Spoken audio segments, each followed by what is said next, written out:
town of the good, the bad, and the weird. You either live by the gun, or you die by the sword.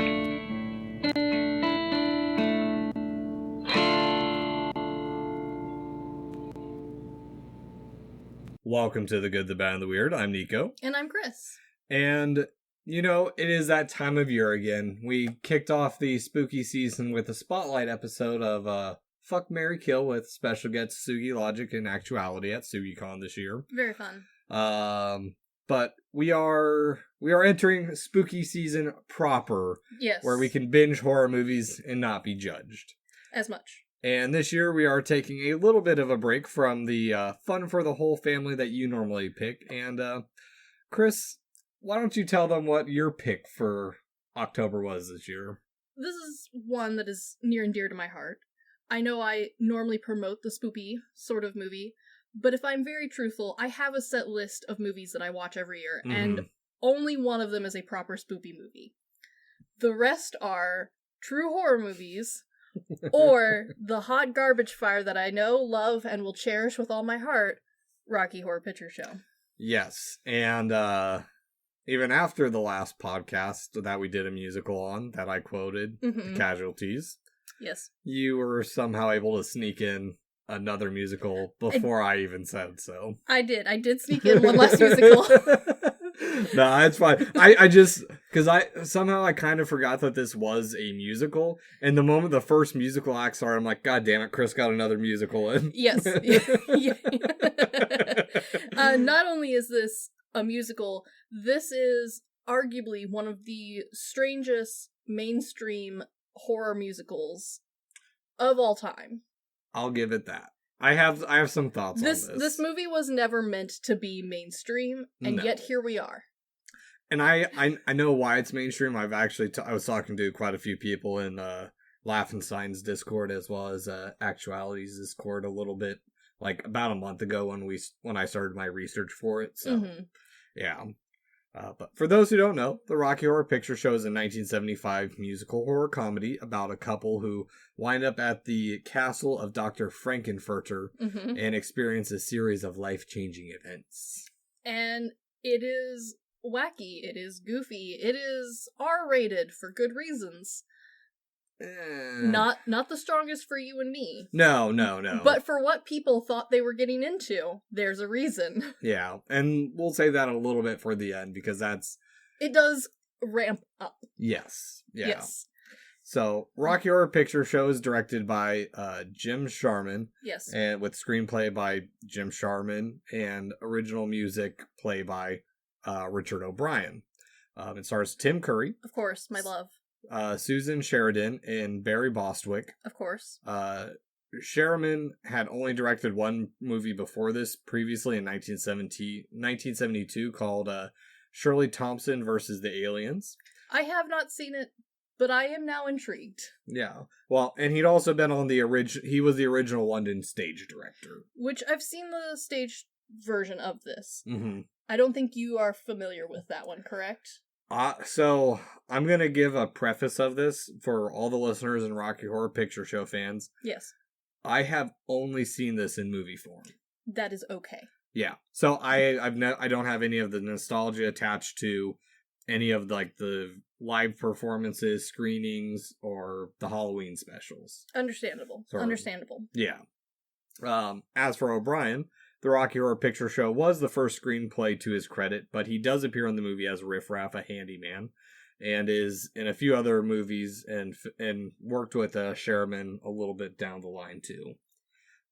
In regards to everyone's lovable goofball Tim Curry, my favorite, this is his first theatrical appearance or movie. This is his big movie breakthrough role. Yes, it is. Previously, he had only been starring in television since 1968, so he'd been around a bit, but hadn't been on the big silver screen yet. Very true. However, he was familiar with Rocky Horror, as he had played in the play version before this. Yes, and there's other bits to it too, because originally someone named Jonathan Kramer was cast, but when Curry came in, they're like, yeah, no, Curry's sorry, better. man. I couldn't find who Jonathan Kramer was, or the Jonathan Kramer they were mentioning directly. Unfortunately, a bit of a common name there. Yeah. Well, And also Curry was picked because he had a better understanding of the camera. He did. So, and on top of that, there is a level of theatrics that the Rocky Horror Picture Show requires, which, even though this was Tim Curry's first big, like, movie, he had already kind of established himself as the over-the-top person. Exactly. As for Sheridan, she had been previously in a few other little things. The only role I recognize her from is Thelma and Louise. Similar for Bostwick, who previously was the adult Tara, the narrator, and the English voice actor over the Fantastic Planet, which is a French animated film, but he did the American voicing for it. Okay, gotcha. But the only thing that I feel a good chunk of our audience would know him from is he's one of the old magicians in the Supernatural episode, Chris Angel Sucks. Yes. Yeah. A good one. He's one of the old magicians. Okay, alright. It becomes background. Yeah, that's the only thing I know him from, so. Yeah, and, then there's Tim Curry, who we have covered his works before. Yeah, we've covered a couple. Yes, eventually, much like your Nicolas Cage, I will get through them all. Unfortunately, he has voice acted so fucking much. Yeah, he's another one that would be fun to do a spotlight on at some point. So eventually. And before we get into it, I do want to go over our sources for the episode. Most of them come from the 45th anniversary special edition Blu-ray, which includes interviews with photographer Mick Rock, and commentary by Richard O'Brien and Patricia Quinn, who I will say is not the worst commentary. We've suffered through much worse. But it's also just a lot of them talking of how many people are dead. It's that cusp where, like... It has been too long. Yeah, it's not Seven Brides for Seven Brothers, where pretty much the entire commentary is like, oh, I saw their nephew the other day. It's like... Yeah, that one was real bad. But this one is very, very close to it, and it's just a lot of... And I think part of it is because they're so heavily tied to the production. Yes. That it was hard to actually really talk about it in a critical manner rather than just, I remember this. You remember that? I remember it. Well, and the other part that didn't help the 45th anniversary edition is that by the time this edition came out, the interviews for everybody who's ever been or even like remotely breathed near this movie, they've been done. Yes. So for these people, I'm sure it was probably refreshing to just reminisce. So if you're one of those people who have watched all of the other interviews, I do recommend it. There was some, like, fun little bits. Yeah. Information-wise, not dense. I will say, if you're an outsider from this community, that the interviews that were done for the people auditioning for the Black Box showing that they were, or the Black Box theatrical production that was being produced for this DVD, is actually pretty insightful. Because I watch it just to have something on to see if maybe I could get a little bit more insight. Sure. But it was actually quite informative for an outsider like me, because before this, I'd only seen Rocky Horror Picture Show once in college. And it was just over the summer because it came in on my Netflix DVD because I heard a bunch about it. Of course. As well, I do have an additional source to this. Okay. The Rocky Horror Picture Show book by Bill Henrik, which you can find on the Internet Archive. Perfect. Yeah, so got a little bit more of the time commentary on what was happening and the selling of the show and everything too. Which is very helpful, because at this point it's become a different beast. Yes. And so, before diving into the movie, I do want to talk about the origins a little bit, because... Sure. It's different than what I think a lot of people imagine. Yes, because normally when we've covered older musicals, it's always they've been a musical beforehand and then transferred over to the stage. Yes. Or transferred over to the screen. And then, with some luck, they make it back to the stage and people watch them for the rest of time. Yes.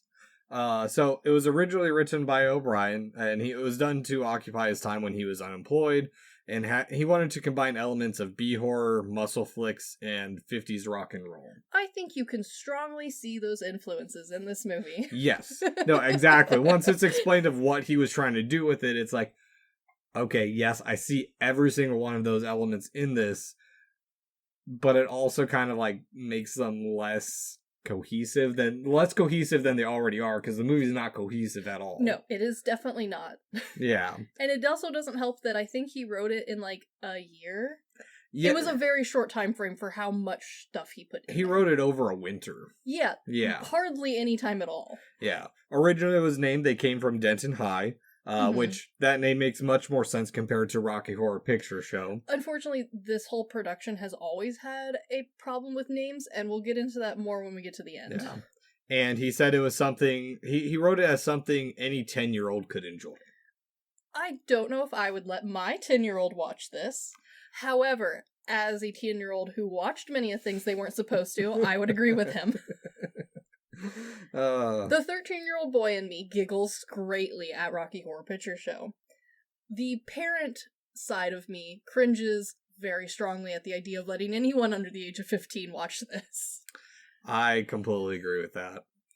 So the first musical play that premiered was at a 60-seat Royal Court Theater and eventually moved to the larger 500-seat King's Road Theater and even larger theaters by 1973. So it had a bit of a following. Yeah. The play had been running about 10 months when, and this is back when it was brought over to the U.S., when Lou Adler, an American producer and director, bought the rights and began showing it at his Roxy Theater in L.A. And to be honest, that's fast. Yes. That's pretty quick for showbiz. Yeah. Well, and I mean, we're also talking in the 70s. This is kind of the era when the musicals were kind of dead. That's true. That's true. We have been blessed with a revivance of musicals in recent years. Yeah. Since the start of Wicked, we have seen an increase in pop and big name musicals. Yeah, that's right. I hear about them more and more, but again, it's not your thing. Yeah, this isn't a genre I dive into. It's one that I kind of accidentally stumble upon, and normally it's some weird Japanese or Eastern European movie. And I have direct links of people who live and breathe these musicals. So, Yeah. like, I can safely tell you that we have enjoyed a resurgence of them. Okay. And so the play had been doing really well, so Adler sought to find a film deal since he had the American distribution rights. Again, we've only been running for a short while. Yeah, about 3 or 4 years at this point. That's quick. Yeah. And it had fans of the film. It had fans before it was even made into a movie. No, this is like, especially if you know that Rocky Horror Picture was always meant to be on stage, it makes the movie feel much different. Yes. Well, and because part of that is what they found out, and this is one of like the really first like deep fandoms, because they were finding out that the people who were returning to the movie or to the theater, and this came back later down the line too, were the same people who were there the day before. Yes, and we'll get more into those fans a little bit later. At the end of everything. Yes. And this is where 20th Century Fox comes in as Gordon Stuberg, an attorney at Fox, invested $1 million into the production. And that's what started the movie of the Rocky Horror Picture Show.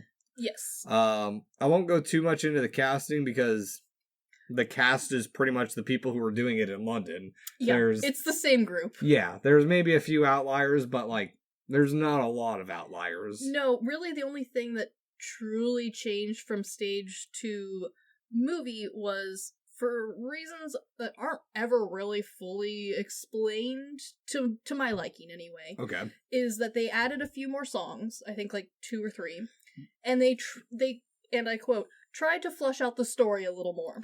And I think that's where the problem happened. Yeah. And I probably what it was too, because from my understanding as well, the picture or the theater musical itself was also evolving on its own too, where yes, they were adding songs as they were going to. Well, and one of the things that made the musical version have the fan crew that it did as quickly as it did was, from the get-go, it was put on like a community play. So, like, the actors were in charge of doing their own makeup, which is part of the reason why everyone looks as absolutely wonky as they do in the movie. But if you don't really know that coming into it, it does make it a little bit... It adds questions that don't really need to be there. Okay. Because with the musical version, you go in expecting a certain level of chaoticness. It was meant to be disjointed. It was meant to be over the top. there was meant to be lines that were never actually written down. It was something that the cast would change each time. Oh, okay. To make it a banter, to make it something that you come back for. Something you could play off the crowd. Exactly. It was meant to be, not necessarily a strong correlation to stand-up comedy, but it was supposed to lean much harder into that interactive comedy. Okay. And later on, we get to that in the movie, but they tried to insert that from the get-go into the movie. And that doesn't always pan out. And I think for someone like you, especially someone who watched it at home for the first time and doesn't have the fan connection to it, it does read weird. Yeah, well, and I mean, so my background too is, part of the reason I'd heard so much about this movie is, one, it's a cultural icon, but for a good chunk of my high school and a little bit after high school, I was involved in community theaters. So, and depending on what part of the theater crowd you're in, this musical lines up with one that, like, a lot of people want to be part of. And that has changed now since it's become a big movie. But the way that those people want to reinterpret the movie is how it was originally envisioned. Yeah, and I wasn't on the acting side, which I can see why this would appeal more to actors and theater lovers of musicals in general, but I was always a production tech crew guy. Understandable. So, behind the scenes stuff is more my interest. Again, that's carried heavily over into the commentaries I enjoy for movies as well, so the stuff I'm learning about myself as I'm going through these. Understandable. So, but the Rocky Horror Picture Show.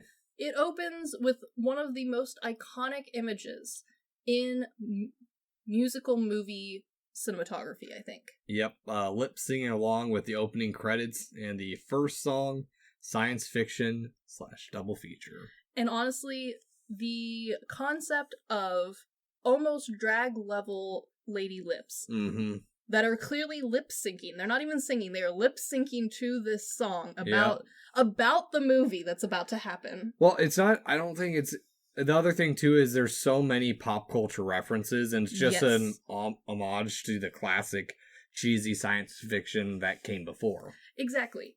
And I think that was meant to set up the audience who was going to see this how I think they thought people were going to watch it, which was at a theater and then at home, which ended up not being how people watched this at all. Thank God. But it was attempting to set up that stage over the top performance with, like, the lip syncing and the be ready, this is going to be as over the top as we can get it. Yes, which part of that too is the song brings up RKO, which was known for their B horror movies in the 50s and had gone defunct in 59. Yes. And so it would have been a household name around that time. We know RKO from King Kong, their animated movies. Yes, so. And there's also a lot of attempt reference at, like, Hammer horror films, which were things like Frankenstein, The Mummy, other big, almost at this point in history, like, almost cliche-esque style. Well, I don't think it would be Hammer. I think it would be classic Universals at this point, because I think this is about the time when Hammer was becoming big. Yes. So, like, Christopher Lee, because I don't think Hammer really hit their stride. And granted, I don't know a whole lot about Hammer. I've seen a handful of their movies, but I don't know their history. But most of the movies I've seen of theirs are from the mid to late 70s. And I think for kind of our purposes, when we say classic Universal monsters, it brings about the same imagery as, like, if you were to say Hammer horror back then. Yeah. So, like, people were already thinking, like, okay, Bride of Frankenstein level silly. Well, again, over the top. That's Universal. Hammer was the much gorier counterpart to Universal's. Exactly. Yeah. So, also, one thing I do like in the credits is the labeling of the characters and the roles, which is a nice touch. Especially because, unfortunately, if you suffer from bad hearing like me, the movie is a pain in the ass to get through if you don't have it memorized. Yes. And on top of that, it made it... I remember the first time I saw something like this happen, actually, like, very blatant about it, was 2005's Feast. But my favorite use of this is in 1977's House, where the characters keep their stereotypical names like Mac, Princess, so on and so forth. And unfortunately, because the audio isn't honestly very good, in this movie, especially the speaking audio. It's better than next week's micro review. Yes, it is. I will give you that.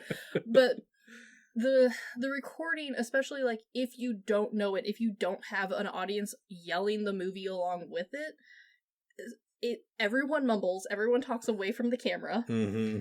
So I am really glad that we have the characters' names listed out, because there's a lot of play on words, and there's a lot of puns, and there's a lot of intentional rhyming that does make the music a lot of fun. And that's part of the reason people like the music of this. Yeah. Is because it's funny music. It's catchy. It's catchy, it's silly, it's not really meant to be very serious music-wise. Yeah.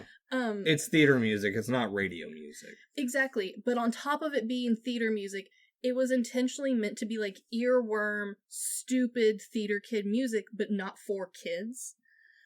It starts off, as we all know, in the kids section with, Time Warp. But, like, we will advance, we will get farther, which, I mean... Oh, it starts off even cheesier than that, because, like... Very true. So, from the get-go, we have that opening with, what I'll call the harlot makeup. Yes. Because that's very fitting for what I would imagine when it's set, when it's supposed to be. Yes. But we cut from that right to a very traditional church and wedding. It is almost reminiscent of like how stagey certain parts of Beetlejuice feel without the Tim Burton styling. Yeah, just a bit. Where it feels like this is almost a fake wedding. Yeah, and we also have this weird, I don't know how to, it's kind of immediately countercultural to begin with, because Tim Curry is the pastor, who we later see as Dr. Frankenfurter. Yes. And we have the American Gothic couple, but I love them. A lot of them turn their back to the whole ordeal. Yes.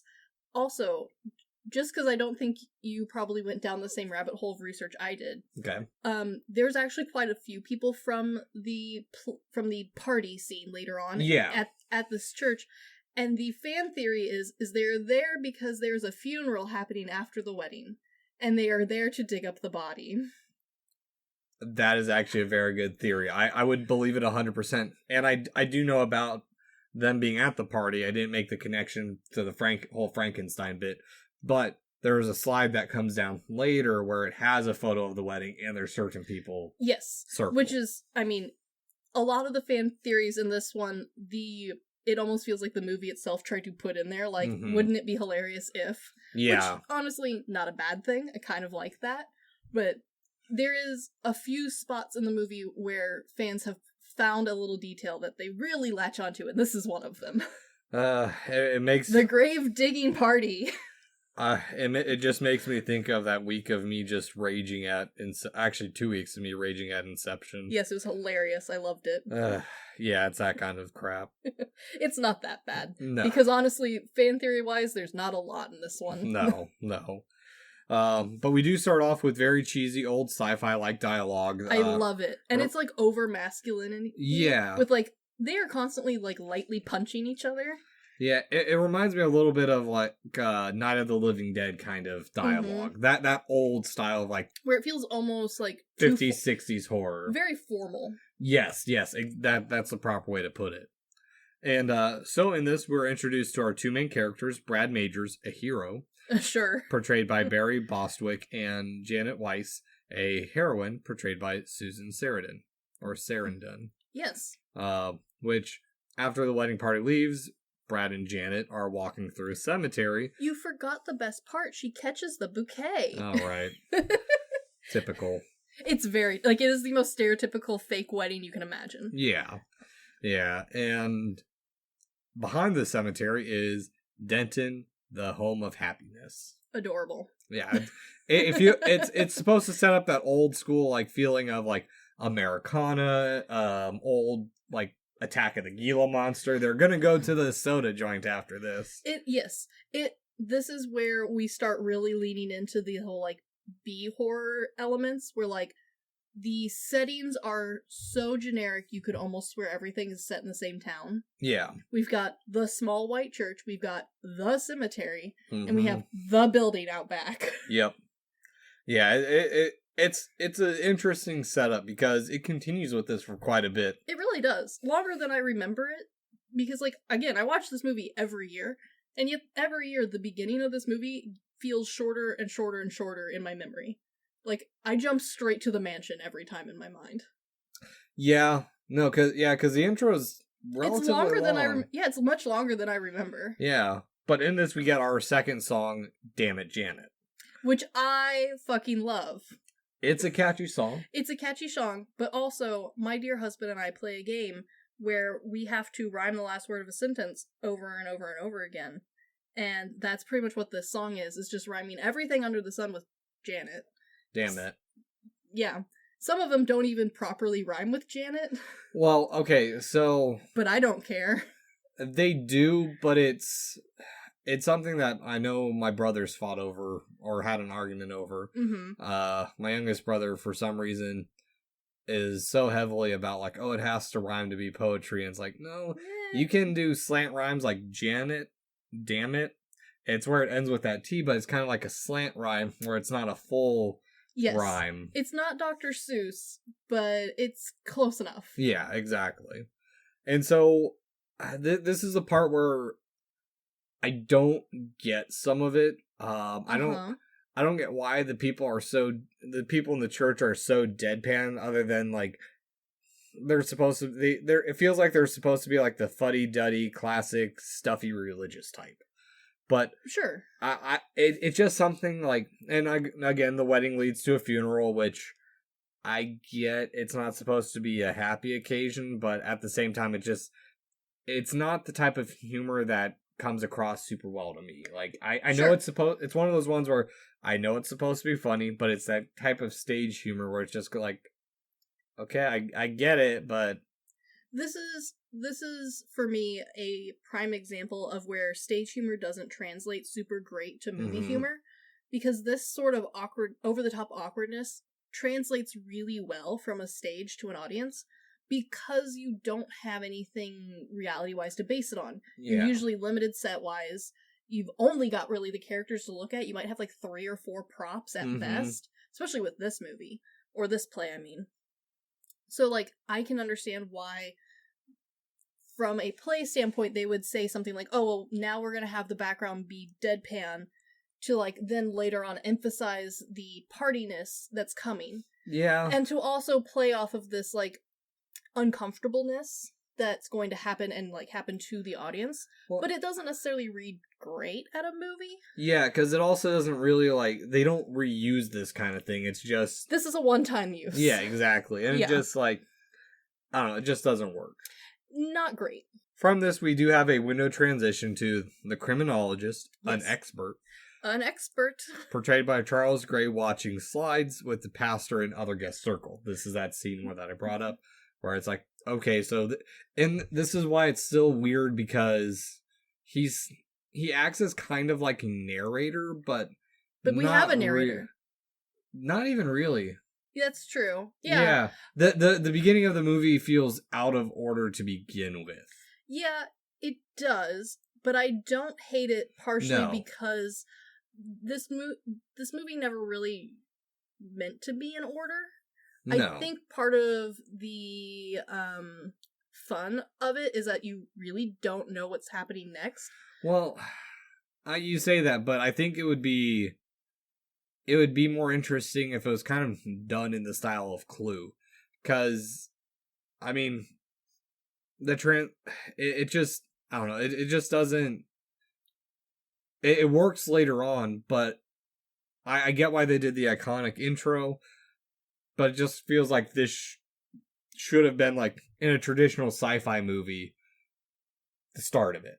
Which, I mean... I can see why you'd say that. I do think, though, as someone who regularly, like, and I say this regularly, in high school and college, the whole week of Halloween, we went and saw this movie, again, live with live performers. Oh.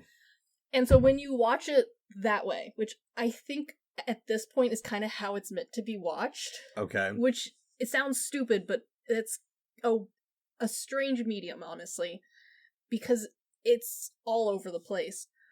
When you watch it back to back with different people performing, different interactions expected of you, having things be super disjointed like this, actually kind of helps out because I don't have to try and, like, remember transitions, and if I forget what order things are going to come in, it doesn't really matter. Okay. It kind of helps that I have, like, oh yeah, this is the scene with the graveyard. Yeah, it kind of breaks it up and starts to prepare you that, hey, something weird's coming down the line. Yeah. Because, I mean, one, he also gives us the premise and sets up as what will happen. Yes. Honestly, there's really no surprises in this movie. The surprise is, like, how far we're gonna go with it. Yeah. Like, we get told right off the bat, like, hey, are you ready for a tale?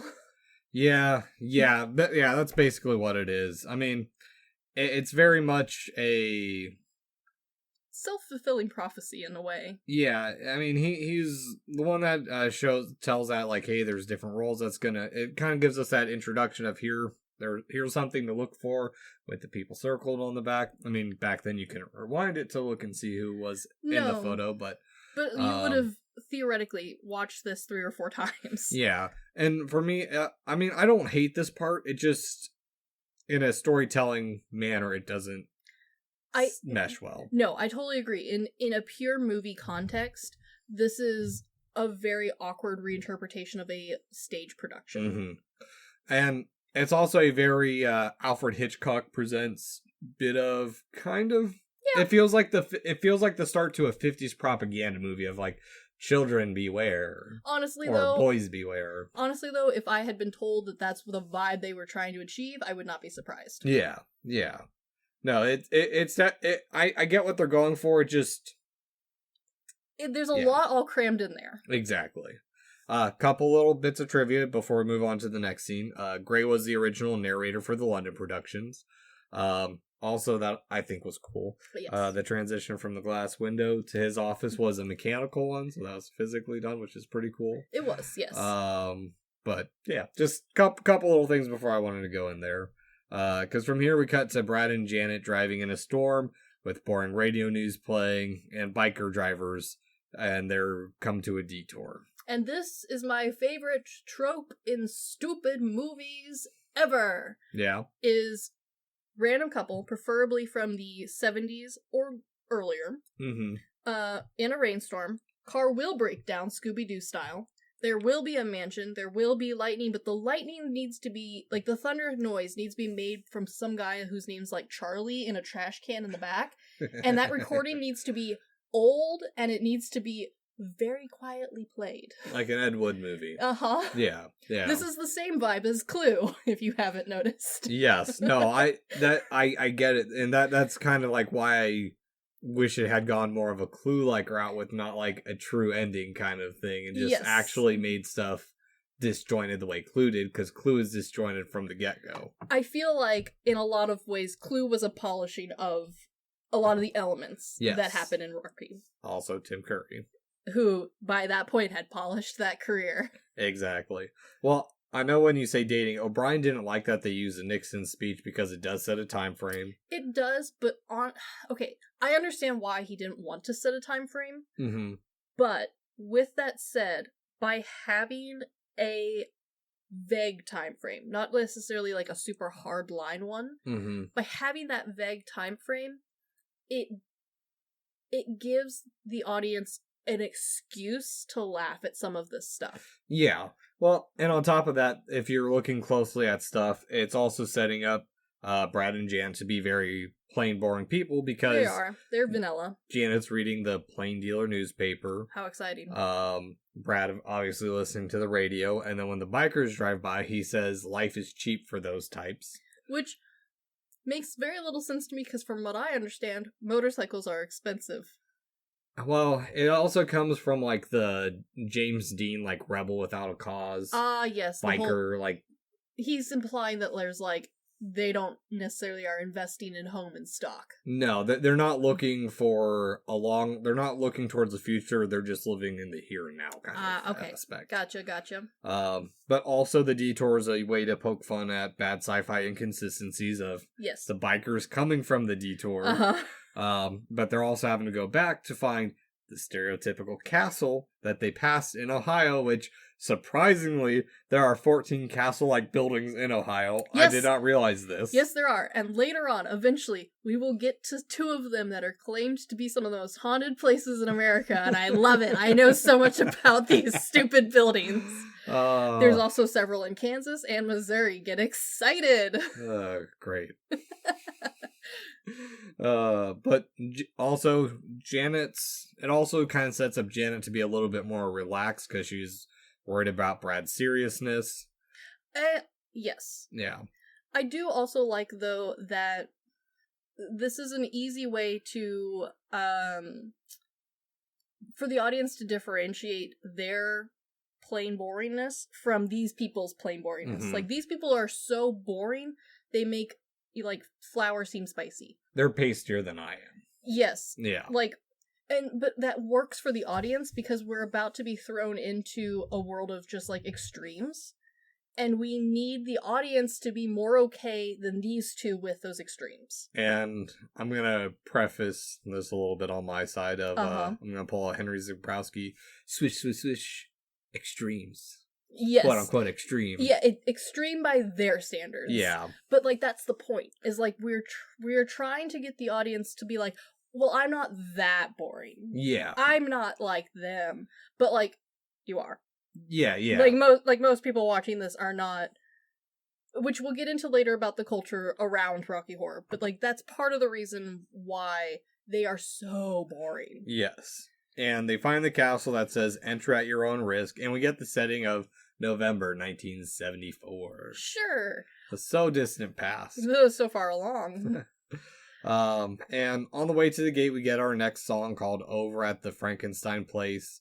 Creepy window dude, and we see more bikers. Well, we see their bikes. Yeah, people showing up for this shindig, I guess. Yeah, and then we cut back to the criminologist, and we get the whole big "they were safe," or were they moment. Again, a classic, a cliche. Yeah. I love it. Yeah. His interjection is the very stereotypical of 50s and 60s horror of yes, the young couple drove their car to their parents' place. It feels very much like when we were first trying to turn radio into movies and we kept the narrator. Yeah, very much so like that. Yeah. Yeah.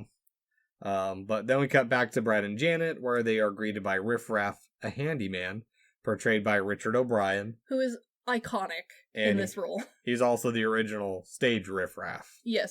Yeah. And this performance of Riff Raff, the kind of hunchback, is immaculate. Yeah. He's greasy, he's slimy, he's everything a rat man should be, and I love him. He's Igor vibes and creates kind of like something that we haven't seen before, because in the original Frankenstein movies, Igor's deformed, but he's not like creepy like this. It reminds me a little bit of like the attempt at Igor from Van Helsing, the movie. Yeah. With Hugh Jackman, where it's like, he's the sidekick henchman. We're not really sure if he's person. I was thinking wet Quasimodo. He's a little wet Quasimodo. Yeah. Yeah. Wet Quasimodo. Yeah, no, he always looks wet. Yeah. I do like the always dripping look. And doesn't go full young Frankenstein Igor. No, which I like too, because like Igor's a different like type of parody on this character. That one is like no, I would like to be taken serious, how dare you judge me. Whereas this one, because these people are so plain vanilla, they are taking this man seriously, and he should not be at all. Yeah. Look at the slimy man. He is a gross dude. He's a gross dude helping host this party. Yeah. Full of bikers? Kind of? He's there. Yeah. Because he invites them in, and they're introduced to his sister Magenta, a domestic, portrayed by Patricia Quinn, who was also part of the original London production. Also a delight. Yeah, invited into a very cheesy horror setting. Everything's covered in dust and cobwebs. And it's not just any cobwebs, it's them thick rope cobwebs. Yes. Addams Family style. Which, I mean, we also learn it's a special night for the master and all in attendance. I appreciate the vagueness of some of the lines of this. Yeah. It adds to that, like, B-horror-ness where you're like... The mystery of, oh, this place isn't what we expect it to be. It's creepy. Oh, no, we're gonna die here. And then it's I mean, it's still creepy, but it's not like that. Yeah. And then we also get, like, the kind of deviation from the classics because the grandfather clocks a coffin, and we actually have a portrait of American Gothic, which is repeated multiple times throughout this movie. Yeah, I don't hate the repeat portrait of American Gothic, just because it feels like it's supposed to be reminding everyone of the, like, stoic boringness. Yeah, the front of the house is just a front. Anyone who enters is getting exactly what they're expecting. Exactly. Yeah. Because right after this, we're pulled into the party where they are surprised that the party is strange and we're doing the next bit of music, the Time Warp. I love this song. And for reasons I still don't understand, this is the piece of music that when high school and middle school choirs think, like, what should we do from musicals? At no point does anyone go, how about we just don't do Rocky Horror? Mm-hmm. They say, what if we did this one song from Rocky Horror? Because it's not boring like the others before, because up until now, the musical bits have been rather plain and traditional, like, musical moments, and this is our first rock song. It is our first rock song. It is also our first song not by Janet and her delightful fiancé. Exactly. This is by people who look like they swam through Elton John's closet. Yeah, kind of. They were gently thrown in, they rolled around a little bit, and then on their way out, he went, no, you can't have that. That's too expensive. Here, have the sunglasses instead.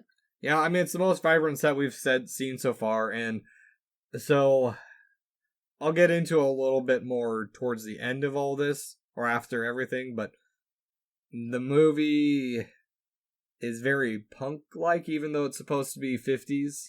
It is. Punk-like, I'll say. Yes, and a lot of that has to do with who was in charge of costume. Mm-hmm. And their inspiration, which was, of course, punk. And also they felt like they were inspiring punk, but, like, we'll get into that. Yeah, we'll get into that at the end, and that's kind of one of the things that miffed me about, O'Brien. Sure. Yeah. I can see it. Yeah. And also inspired me to spend pretty much my entire time driving for the last few days listening to No Dogs in Space, which... Understandable. I'm going to shout them out for a couple months probably, because Carolina Hidalgo does a fantastic research, and it is nice seeing Marcus Parks and the side, just kind of being the observer. Perfect. Yeah. But... I mean, it is a big shift from what we've set up previously. Yes. I also appreciate that in true white people style, this is a musical with a song choreography first, like the first big number is essentially the Macarena. Okay. It's a song that tells you how to do the dance, and that's kind of all it does. So, so here's the thing. I went down, I forget, I didn't write exactly what it's called. It's called like some type of it's a type of dance where it's something that shouldn't have been as popular, but it was because it was kind of dumb and easy to do. Yes. Because at every wedding. Yeah, because the dance instructions, which I mean I can kind of see them because Brad does mention, and this is what made me down this rabbit hole. Brad at the end of it mentions, "Oh, can anyone here do the Madison?" Which I did watch the Madison. The Madison's very stiff, and so the Time Warp is kind of like the perversion of the Madison, where they're thrusting. The thrusting, I think, was meant to be the main feature of this, because, again, like we talked about earlier, one of the interesting parts, or frustrations, depending on who you are, of Rocky Horror, is that it ramps up. Yeah. It starts off very vanilla. Now we have a little bit of hip thrusting and some funny outfits, but they're not that bad. No, not yet. We haven't reached full height yet. Yeah.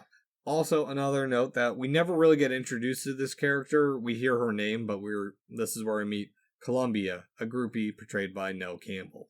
This is the one in the gold suit. With the top hat. Top hat, I remember redhead and pasty. Yes. The only reason I know this is because her costume specifically has been put on show quite a lot. It's one of those very nice kind of museum-esque pieces that occasionally you get to run into and see live. Okay. I looked it up real quick. It's called a novelty dance. Okay, sure. It reminds me a lot of square dancing where they just tell you how to do the dance. Yeah, the Oh god, what was... Or the cha-cha slide. Cha-cha slide, which I still can't do. How? It's the cha-cha slide. I can't... Well, for starters, I can't dance. And 2, I am a very stiff, boring vanilla person. I have 0... I am dyslexic and cannot know my lefts from rights, and I can do the cha-cha slide. It's left foot, let's stomp. You don't need to be good. I have the coordination of a dead pigeon on a skateboard. You know what? If you push it hard enough, it will go. Exactly. It's doing something, but it's not the thing you want it to do. You know what? That's all that we need for cha-cha slide. So yeah, that's where this song kind of sits. It's that first step of like, it's something familiar to them, because obviously he's like, okay, this is like the Madison, yeah, like but it's not. Yeah, they would know, like, group dancing. Like, that's definitely not new to them. The outfits might be a little gaudy, but honestly, like, the outfits wouldn't have been something they wouldn't have seen at, like, a New Year's party. Yeah. Like, an all-adult New Year's party, they would have seen this. This just wasn't what they were expecting to walk into on a dark, stormy night in this random castle in Ohio. Yeah. Remember, this is the 70s. We're just out of the hippie movement, and they were coming from a funeral wedding. They've had a day. Yeah, just a little bit. Funeral plus wedding. That's a lot of emotion. Well, I don't know if they were there for the funeral. They were definitely there for the wedding. They crashed a funeral. They crashed the prepping of a funeral. Honestly, maybe worse. I don't know. I mean, they're just kind of there. If you crash the after, I can understand you're there for the snacks. If you crash the during, you were just there at the wrong time. Understandable. If you're there beforehand, what are you doing? You just hanging out at the cemetery? They're there post-wedding. They're just there they're just basically there while they're set. Basically, it's like if there's a matinee where you're just sitting there waiting for the next showing to happen, and the people come in, scrape or brush up the popcorn. I cannot do that. I have to leave. I will go to the bathroom and come back. Absolutely not. Partially because I used to work at a theater where instead of scraping, it was a leaf blower. Yeah. You wanted to leave. Huh. It worked. I would not advertise that. I would not put that highly on my notice board. We, blow dry the popcorn. I wonder why. But it is effective. But Brad and Janet try leaving, and the elevator descends, and we are introduced to the real star of the movie. Of course. Dr. Frankenfurter, a scientist portrayed by the lovely Tim Curry. And this is honestly, even though Tim Curry has done many a things, I would say that we have now covered 2 of the 3 big Tim Curry appearances. Yeah. So Clue, this one, depending on who you are, those are the 2 that you know him from. And then the one that everyone remembers, but until recently wasn't like a major point, was he is the evil goo thing from Ferngully. There's a lot more iconic. He's the bad guy he's the he's kind of actually the good guy in Home Alone 2. Yeah, again, that's Home Alone 2. No one gives a fucking shit because the only thing in there that's interesting is Donald Trump. Oh, Home Alone 2 solid. It's fine. Oh, please. At least it has the original little boy. Bless him. Okay. And he's also the devil in Legend, which I need to see still. Again, a good one, but as far as like iconic Tim Curry roles, yeah, pop culture. Yeah, as far as like from someone who lives in the Tim Curry fandom, like you live in the Nicolas Cage fandom. Yeah. I know it's not your favorite. Oh, please. He is also I'm sad I forgot this. He's Pennywise in It. I know he's Pennywise in It, but for some reason the Tim Curry group have all decided that the big 3 are this one, Clue, and him as the goo. Well, they're full of shit. I understand that, but that's the rules. I don't make them up. Alright, well, we'll eventually cover Ferngully at some point. Oh, no, we will have to. We have to, because that movie single-handedly turned all of us very fearful into, like, are we hurting the rainforest? I am fearful for the fairies. I barely remember that movie, to be honest. It is a trip. A fucking trip. Yeah. It also turned a lot of children questionable onto whether or not Tim Curry's role as the Goop, a little sexy. Jesus Christ. Again, as a Tim Curry fan, I'm just passing on the information to you. I mean, I can't say anything. I just did a whole spotlight with Sugi and AK asking if we'd fuck, marry, or kill classic horror icons. Yeah, there's a large portion of people who would marry and fuck the goo from Ferngully. The pollution monster. I don't know if you've listened to that Spotlight, Chris. It is. I have not, but I am telling you now, there are people who are so much farther into this Tim Curry hole than I am.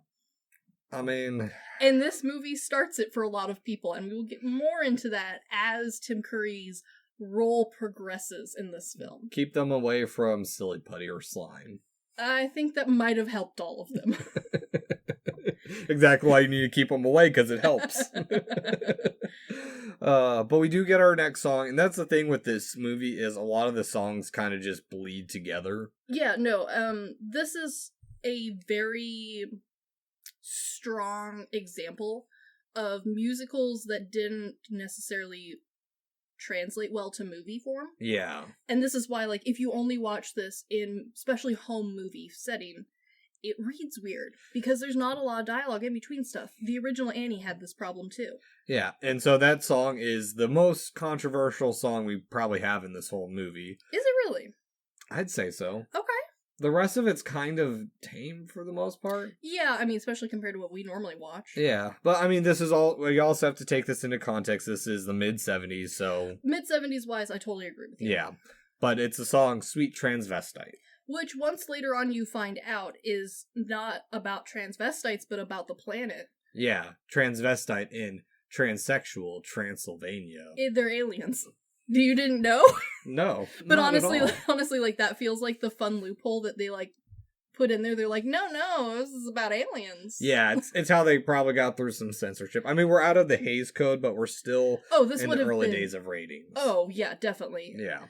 For sure. But while this is the most controversial, I would argue this is the most iconic song from this movie. Yeah. Especially when we get to the anticipation part.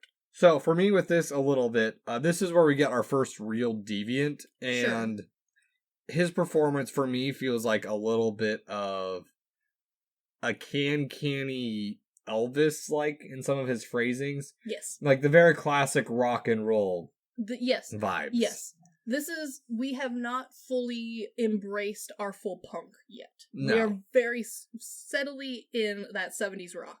Yeah, and probably even more controversial for the time of transvestite is there's a line in it, get yourself a satanic mechanic, which at the time would have been a problem. We're just about to get into the satanic panic of the 80s. Yeah. So but it is because of these crazy lines that this was like kind of the hook for a lot of us who were looking for a truly out there musical experience. Yeah, we also have to bring up that Tim Curry, not only in this scene but through the rest of the movie, is dressed up in traditional women's clothing. In this scene, he is wearing fishnets and a corset. A corset, which I will say is okay. So I know we've talked about my fascination with costuming before. The costuming in this one specifically is for me incredibly interesting because a lot of it came from this reinterpretation of the stage where the stage... Burlesque is the word I was looking for. Yes, Tim Curry's character especially is heavily burlesque styled with a level of drag on top of it, which of course very intentional. Yeah. But the way all of this came about was from the original play. They were not only in charge of doing their own makeup, a lot of them had to do their own costuming. And if you're going to do a musical as a poor broke actor, you're going to pick the cheapest thing or the thing you already have. Yep. So that kind of explains part of like why this character is dressed as ludicrously as possible. Because we also at this point still have the giant boa, I think. He's got a few more pieces of clothing. He ditches clothing as the movie goes. Yeah. And the other thing to keep your eye on as like from a costume idea is when we are first introduced to this character, yes, he's over the top. Yes, he is very burlesque styled, but we do have, we have tease pieces. We've got our shawl thing, we've got our boa thing, we've got some sort of pant, but not a lot of pant. Yeah. There's like something going on in the lower half. Let's be real, no one's looking at the lower half of this man. We're looking at the legs, and we skipped that part to go straight to corset and then hair face. Yeah. But the corset especially is something that I love to look at, because this man's makeup almost never moves. Makes sense. It's supposed to be drag inspired. That stuff should be waterproof. Yeah. The corset goes from being perfectly fitting, which is impressive because this is on a guy. And as the movie progresses, this corset appears to becoming undone and looser and no longer fitting well. As it gets more manic. Yeah. Like, this is a well-translated, and it's subtle, because there's just really honestly one piece of clothing we're worried about. Yes, the fishnets get more holes in them, but honestly, like, no one's really watching it. Never takes those platform shoes off. We are always in them. But the corset is the thing that changes on him. The makeup doesn't even move. But the corset is like... the one item that, when we're introduced to him, makes you question whether he's a man or a woman, and also, like, theoretically, like, the corset should be the, like, strongest part of his costume. Like, theoretically, like, makeup would smudge first, fishnets would tear very easily, those are very delicate, like, you put a hole in them just putting them on. Yeah. Corsets usually, especially one like this, which would have probably been steel boning, like, that should be pretty firm, pretty solid, should be fairly difficult to beat it up the amount that he does. Okay. In such a short time. And also, it's important to note, and thank you, No Dogs in Space, for this knowledge, at this time, there were parts of the U.S. where it was illegal for men to wear dresses or women's clothing. There was a attempted ban on drag performances. Part of it because, like, it was promoted to help with war mentality in World War II. Like, oh, people find this funny. Yeah, we need people to be happy during the war. Yeah. All right, we are all back from war. We would like none of that, please. Yeah. And so, like, that's kind of where we start to see a take from this play and musical on, like, the idea of masculinity and, like, non-binaryism.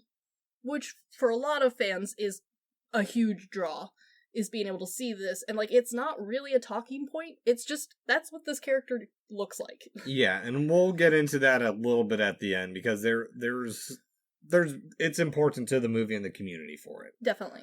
But Janet and Brad are given a bloody rag to dry off on, as they are stripped down to their very plain undies. I appreciate that this man's undies go up so far, he could almost wear them to cover his nipples. Yeah. This man's undies are enormous. And yet her undies, which in this time period would have also been as gigantic. Yeah. But they're not. She's already wearing much daintier, much more model-esque. Well, because they've just become... Oh, no, they're at a wedding. She hasn't had time to change them undies, unless she had them in her purse, which possible. But I doubt. Like, we're already setting up the very subliminal message that, like, he's the party pooper, and she's maybe a little bit more fun. A little bit more hip. A little bit. Not a lot. We still got the real ugly bra. Yeah. But, like, we are pretty, and we know it. Yeah. And he is shaped like a potato. Yeah. A nice potato, but a potato wearing whitey-tighties nonetheless. Yeah, just a bit. Yeah. But the pair is invited up to the lab where they're questioning about Dr. Frankenfurter. And I do like the line that Riff Raff says that he's not married, nor do I think he will be. Yes.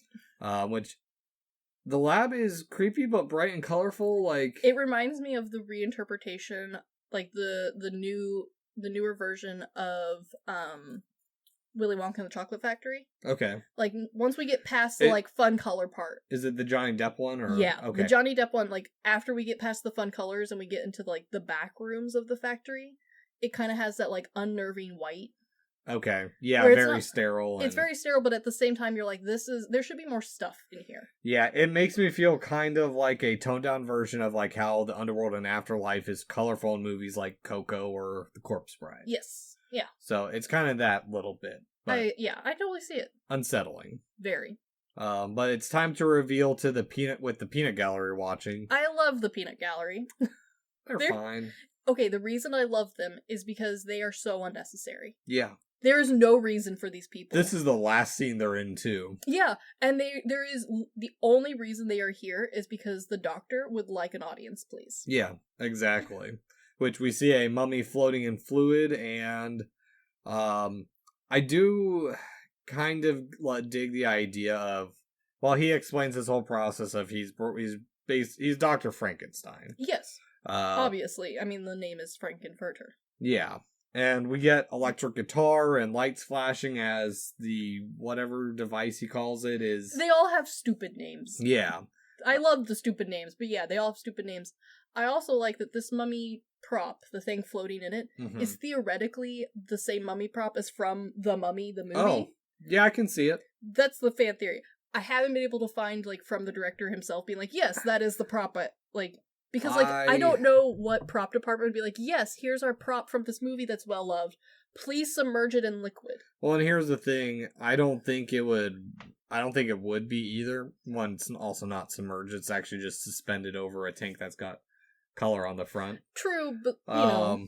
But also at the same time, I don't know how open Universal would be to lending Fox their props. It's one of those fun fan theories where, this movie makes a lot of effort to be like, remember the old spooky movies? What if it was The Mummy? Yep, and we also have, the bit of him frantically, chaotically adding color liquids to make a rainbow. That doesn't come out very well at all. No, it doesn't.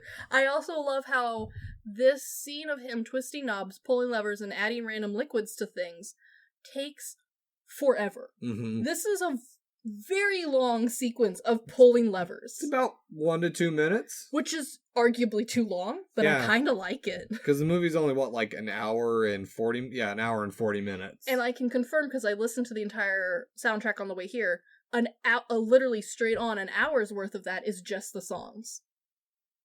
Damn. So, there's only 40 minutes of talking in this, and 2 whole minutes are him pouring liquids into each other. Actually, I kind of wonder, I might bug Krim about this, see if maybe he knows. Krim from Chicken on a Stick. Because he got back into musicals again, and I wonder if he knows anything about, the percentages of, how much of a musical is a musical. Because, I've had this argument before. Okay. Because one of my favorite musicals is, rest in peace, Phantom of the Opera. No longer on Broadway. We will miss you dearly. So as a child, I was confused by the name Phantom of the Opera, and I assumed it was an opera. It has operatic pieces. They sing for most of it. Yeah. They talk. Thus, it's not an opera. Yeah. So, there really doesn't need to be any ratio, as long as there is at least one standard spoken sentence, and most of it's music, you got yourself a musical. Well, okay, so that also doesn't... So, because the other thing, too, there was a couple musicals I've come across where it's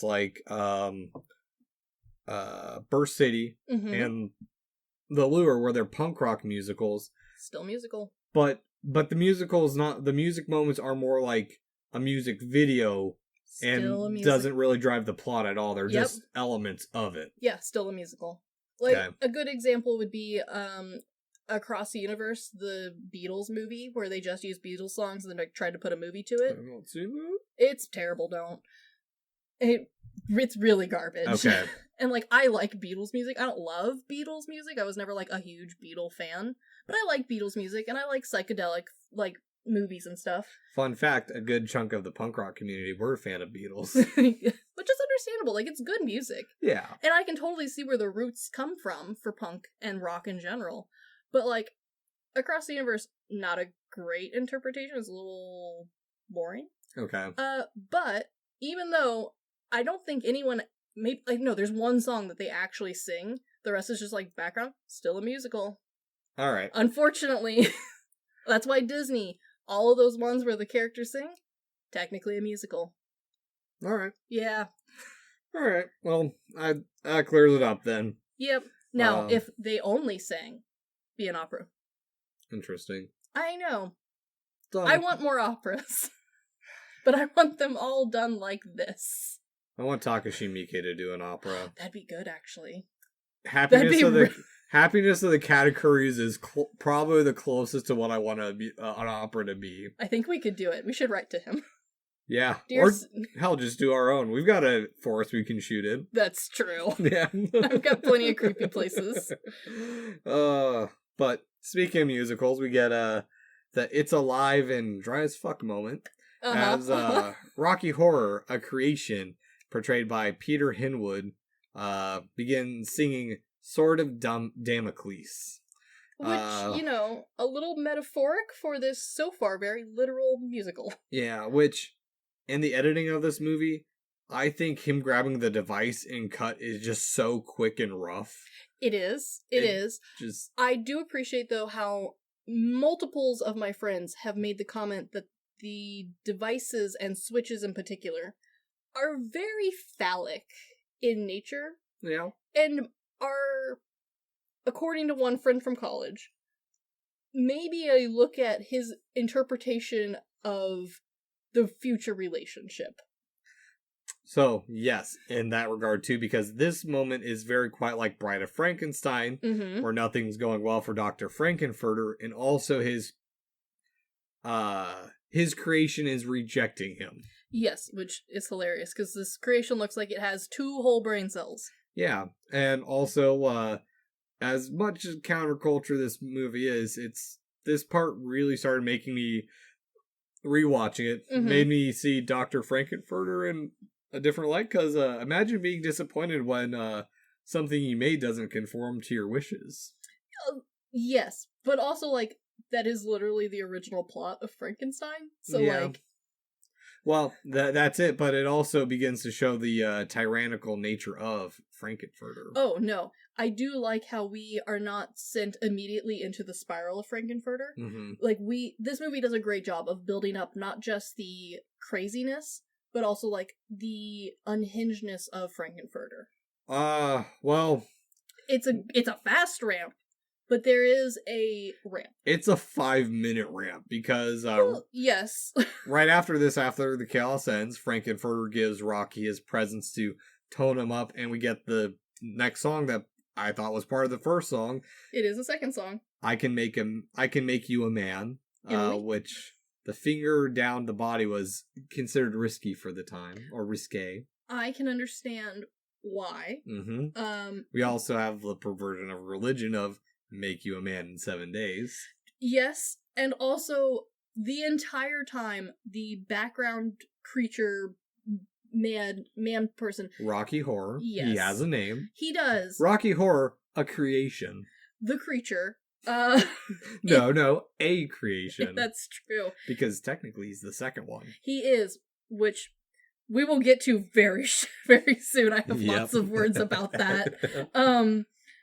The Rocky spends this entire time just flexing in the background, like old Arnold Schwarzenegger style. Yeah, which, by the way, I picked up a bunch of Hercules movies while on vacation. Hell yeah! So Welcome to the club. The old school ones, like the ones that influenced Hercules in New York. The one where he still has a lion cape. Those ones are my favorite. Possibly. I don't know 100%. I just bought them. One of them I used to watch all the time on TV because it came on after my grandpa's episode of MASH. And about halfway through, he ends up with a club and a dead lion. I'll let you know if I come across it. Mine's like, I know the first one in the collection's Frankenstein versus Hercules. Hell yeah. Actually, it's Hercules versus the Hydra, which I think similar. Frankenstein versus the Hydra would be a dope movie. It would actually be a dope movie. But even after all this little bit and lots of oil looking. Oh, so much oil. But right away, the deep freeze opens and Eddie, ex-delivery boy, portrayed by Meatloaf, causes even more chaos while singing Hot Patootie. I like that you imply that Meatloaf's entry is like the door opens. This man busts out of the deep freeze on his still functioning Frosty motorcycle. And I love that at no point in Meatloaf's career did he attempt to conform to any form of standard as far as rock, as far as looks, as far as what he should be doing with his career. Because is Meatloaf's character ever in this again after this song? Yes. Very briefly. Yeah. But actually, so no, I know exactly what you're saying because I grew up listening to Meatloaf because my dad liked Meatloaf. I did too. And every time a Meatloaf song would come on, my mom was like, I don't get why people find him so attractive. He's just fat and looks gross and sweaty all the time. And but that's kind of the appeal. I guess? No. This is the same reason why people are like enamored with Jack Black. It's attitude, and it's also like an unapologetic like style. It's like those TikToks you see where someone's showing off their mom and dad proof that a 5 can get a 10 kind of thing. Yeah, only in this case, Meatloaf is the 10. Don't ask how, but that's what's going on here. Yeah. Because he was so beautiful, he had to be put on ice to make a second one because he didn't love him. He was more rebellious than Rocky Yeah, because Horror. it's Meatloaf and he's a king of rock and roll. We actually don't find this out till much later in the movie. That's true. It is very quickly implied, though, when he just starts dry humping one of the people in the background. Yeah. Which I was surprised Meatloaf was the original Eddie, as well as Dr. Scott on stage. You know what? The man does whatever he wants. Yeah, which he just used to continue the chaos and also show Dr. Frankenfurter's rage when attention's taken away from him, as he only wants dynamic tension. I do appreciate, though, that if you are one of those people who wants to break down the entirety of Rocky Horror, which is something that some people are into, Meatloaf's character, while brief, does add like a really fun layer to dissect about like what these characters are trying to be and who they are trying to say they are. Yeah. Because like this was the first boyfriend. This is Frankenstein. Yeah. And Rocky Horror is Bride of Frankenstein. Yeah. Yeah. Yeah. Yeah. And yeah, I mean, it's also used as like kind of a way to stir up something in Janet as she joins a little bit, and Brad gives her the very disapproving look. But at the same time, like, again, while there are fast ramps, I do appreciate the like incline of characters. Yeah, because they're all on an incline. Yes. They're on a ramp this whole yes. these last 2-3 scenes. Yes, definitely. And we get the last little bit of perversion of the wedding procession right up to a bed. Which, I mean, it's kind of part of the wedding procession, but normally you're not watching them walk right up to the bed. Nowadays. Yeah. Original wedding ceremonies, you did, and you waited for them to come back out with proof that she was a virgin. Yeah. So, like, this is maybe a more accurate wedding ceremony. It's back to olden days. You know, good for them. Keeping the tradition alive.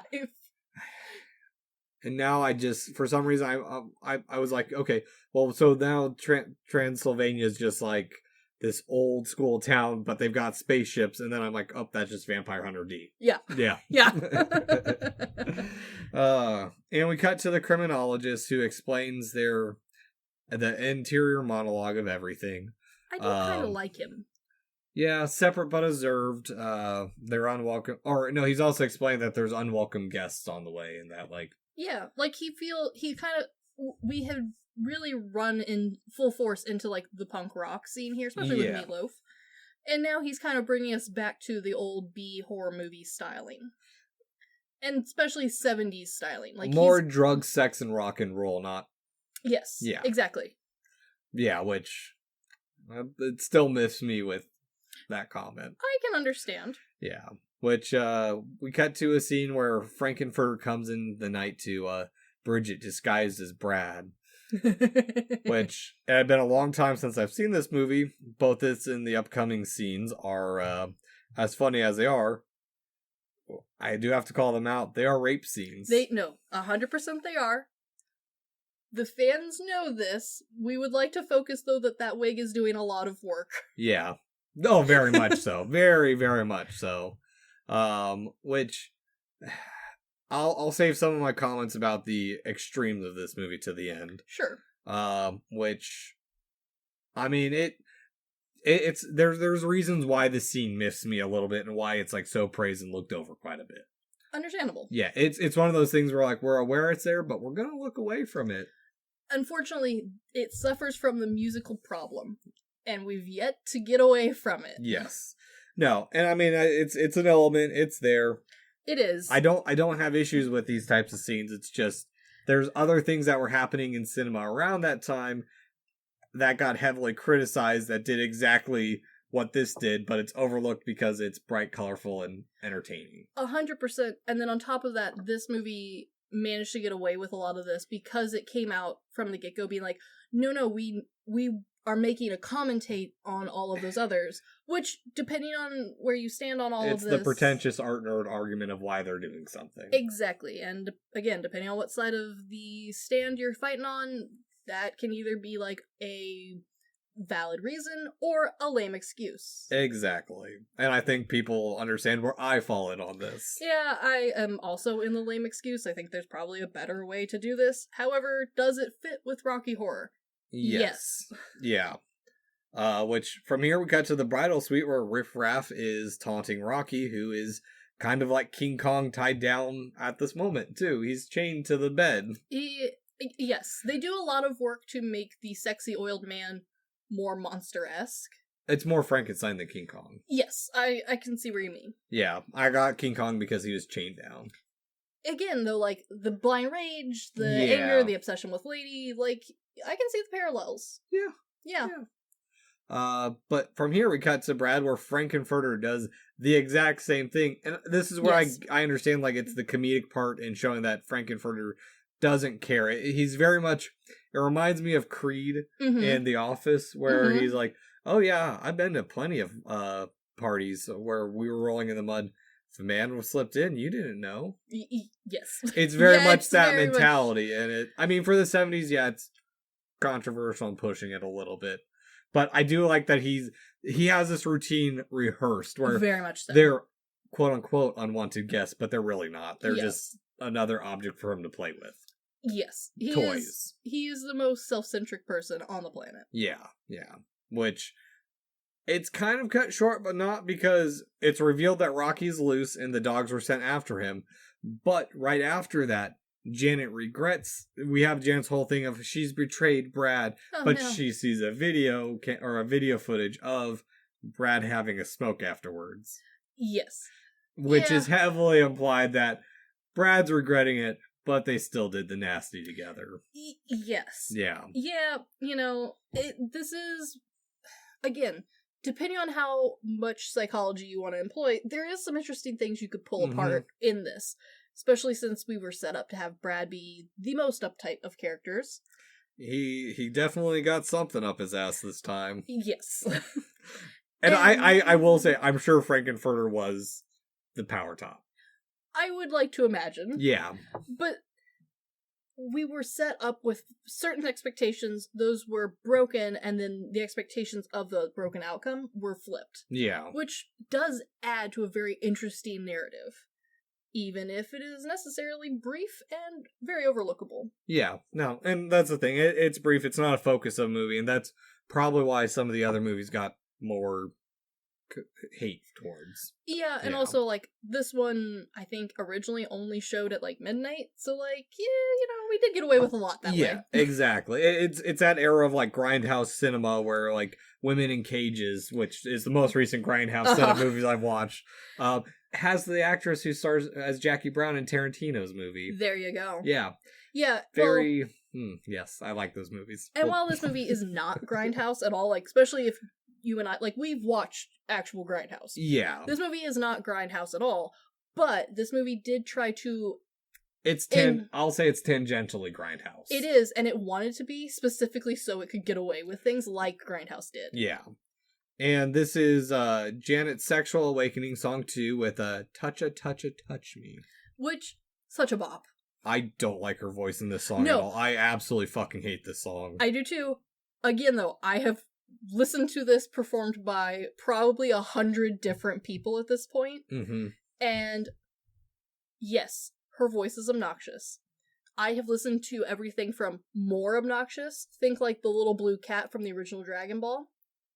I don't remember his voice. Oh man, we'll get to it. We'll roll back around to that blue cat's obnoxious, high-pitched, squeaky dog voice. Here's why I haven't seen it, because he's in Dragon Ball Z. He's not in Dragon Ball. Okay. The blue cat from Dragon Ball? No, because the Dragon he's the assistant to Kai. Okay. And Dragon Ball is all just Journey to the West, but with Piccolo. Okay. Yeah, that's the original Dragon Ball. One of the older ones, then. I don't remember. We had a binge party. We watched all of them. I wasn't allowed to watch Dragon Ball Z as a kid. I had a friend who's still to this day obsessed. Okay. So I've watched everything from an obnoxious, sentient squeaky toy attempting to breathe out its butt This Janet. All the way to a incredible performance done in a completely different octave by someone who I would not have, picked to play Janet. He did an amazing job. I can see this working as like a heavy bass voice too. So I've seen the full range, and once you find the person who you don't hate singing this song, it gets stuck in your head. Yeah. Problem, it is a little risque to sing out loud at Walmart. Especially here in the Midwest. People know what it's from, but that doesn't help the stares. It's better than my brother trying to sing Springtime for Hitler. In Germany? In Austria. I asked my mom about this. I got my time frames mixed up. It wasn't when we were living in Germany. It was when we were in Italy, and he was an elementary school kid, not a kindergartner, but still not good. Still maybe don't do that. Yeah. Yeah. But from here, Dr. Frankenfurter pushes Riffraff, and we learn that someone else has infiltrated the building, and it's none other than UFO investigator Dr. Everett V. Scott, a rival scientist, portrayed by Jonathan Adams. I love this character. Yeah. He is the stupidest thing to be added to this movie. Yeah. What do we need in a movie full of sex and party and questioning moralities? A random UFO doctor who is in a wheelchair in a very non-ADA compliant house. I'm just realizing this movie is just basically Henry Zebrowski, just spread out. Yeah. He's a UFO investigator. He's sex crazed. Mm-hmm. Mm-hmm. Yeah. Okay, yeah. There's a lot of oil. He talks about having to be oiled up. He does. This is his own fault. But we also get really the first hints that they're not from Earth. They sing that they're from transsexual Transylvania. But I do like the really dumb, low-hitting pun here of this Earthling. Yes, and also they expect you to think of Transylvania as in the one on Earth. Yeah. Not that there's another one. Yeah. Okay, I know it's dumb. I know it's kindergarten level humor. I think it's hilarious. That's the sort of thing that tickles my funny bone. Yeah, it's very Plan 9 from outer space. Yes, which I enjoy thoroughly. I do too. I like a good Ed Wood movie. And that's the issue. I think that's part of my issue is this movie's trying too hard to be Ed Wood, and it's not. That's true. It is trying very hard. Yeah, which we do get the punk part of this, the punk leather jacket he's got. Yes. But Scott is led up to the lab via conveyor belt rug and bursts through the wall because they designed the set and forgot that there was a second floor that he has to come in through, and so they didn't plan for a door, and so that's why he just burst through it. And honestly, I love it. Yeah, which, everyone's just fucking everyone, as Janet has been revealed to have been had screwed Rocky, which also it's kind of weird because they screw in his artificial womb, which I don't know how they didn't see them because there's a lot of cameras. Well, and on top of that, we know the tank's transparent. We did look into it earlier. Yes. Yeah. And potentially filled with liquid still. Yeah, there's a lot of questions left unanswered. Yeah. We also forgot to mention that Touch Me is her singing that to Rocky. It is the most awakened she will ever be. Because no one else is going to live up to this glistening monster man. We'll take the route of he has a massive schlong. That is canon in the original Frankenstein. Yeah. No, because he creates this creation and realizes he needs to find something to match his giant creation. It is canon in the original series, in the book. Interesting. There's a lot of parallels. I thought it was just a bit from Young Frankenstein. No, well, it is. But no, they made a giant man, and he said to himself it'd be a shame to endow him with something normal. They had to dig up a lot of extra graves looking for something that matched. Oh god, having recently read Junji's Ito adaptation, that would be terrifying. Oh god. Ugh. Yes. But from here, even though they're all back and forth of Janet, Brad, Rocky. It is delightful old lady humor. I love it. It's cut very short because it's time for dinner where the tension in a very mismatched room, which everything, they explained everything's mismatched because they're aliens and don't know how to set the tableware. I like that. I do too. I like it because it also could be a reinterpretation of, like, literally the rest of the house, minus the very front entry. Well, even the front entry is kind of mismatched, too. Yeah, the clothing mismatched, makeup all over the place. The layout of this home makes no goddamn sense. Oh, yeah. And this is the song where we're finally explained that Eddie and, or why Eddie was there, that he's Dr. Scott's son, and why Dr. Scott's even showing up to begin with. And we get their backstory that Eddie was the first experiment, and which was hinted at where he talks about splitting their brains. Which is, like, again, fun little, like, fan fact. Meatloaf's character has a very nice scar across his forehead, and that's, of course, all the fans saying, like, ah, haha. Yeah. They see? Took his brain. Yeah. But he took half of his brain, the half that loved him. Yeah, and put it into the monster. Yeah. Which I don't even think Eddie really liked her because what's her name? Scarlet? I think. Crimson? Yes. I think it's Crimson. Crimson. Yeah. Crimson, the groupie, is his love interest, or the one who loved him. Yes. But, you know, it's all about the doctor. Columbia, a groupie. More thinking of the sister Magenta. That's who I'm thinking of, yes. Some shade of, I'm going to say red because I know I'm wrong. Uh-huh. I know I'm wrong. Some shade of red. Shut up. You know what? It's kind of red-esque. I'll give it to you. It's guy red. Sure. Yeah, sure. We'll leave it there. But also this scene's quick-lived because it's revealed that Eddie's body's under the table, which actually kind of dope table. It is kind of a dope table. And now Frankenfurter's on a rampage, and he is after Janet, which, so kudos, one, to him running in those heels. Yeah, again, never takes off them platform heels. Mm-hmm. It's impressive. We get a bunch of dumb sci-fi moments as he, sings, Planet Schmammet Janet, I think is the song's name. Again, we spend a lot of time rhyming things with Janet in this movie. We do, actually. It's kind of a whole bit. I feel like that's the whole reason her name is Janet, is so that we can rhyme things with it. It's kind of the opposite of the very first song of Damn It, Janet. Yes. But Damn It is, you fuck my creation, I'm gonna kill you, bitch. Yes. Yeah. Yeah, how dare you destroy the thing that was meant for me. Yeah, exactly. Everything's his plaything. Yes. Yeah. Yeah, very much. And everyone's tired of Frankenfurter's shit at this point, and as he turns them all into statues. I do like his Medusa Ray. Yeah. That is hilarious because the Medusa Ray seems to have some level of sentience, because some people get statued with clothes on, some people get statued with clothes off, some people get statued with just a blanket. Yeah, and a wheelchair. And a wheelchair. It seems very picky about what it statues. Again, bad sci-fi inconsistencies. I do like it. Yeah, it all comes down to the opening monologue for Rubber, no reason. Yes. Yeah. And so we cut to the criminologist questioning what will come next.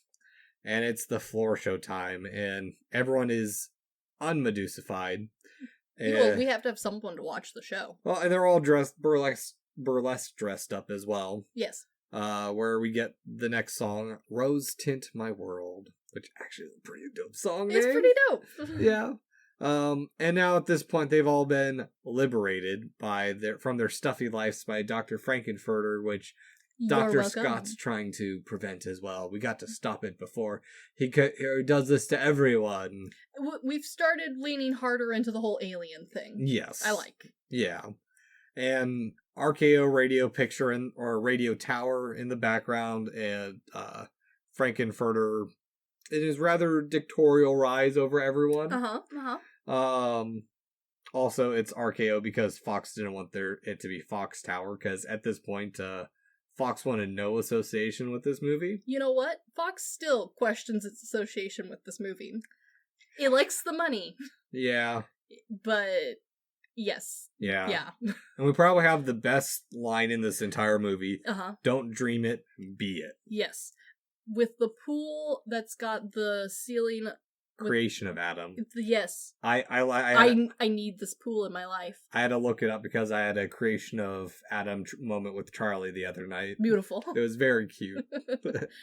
But this whole bit is just awkward and clunky for the last bit. It is. It's almost like trying to watch an early rendition of a drug-induced fever. Mm-hmm. Which, some have argued that is kind of what we're going for here. It's just like, we've spiraled too far.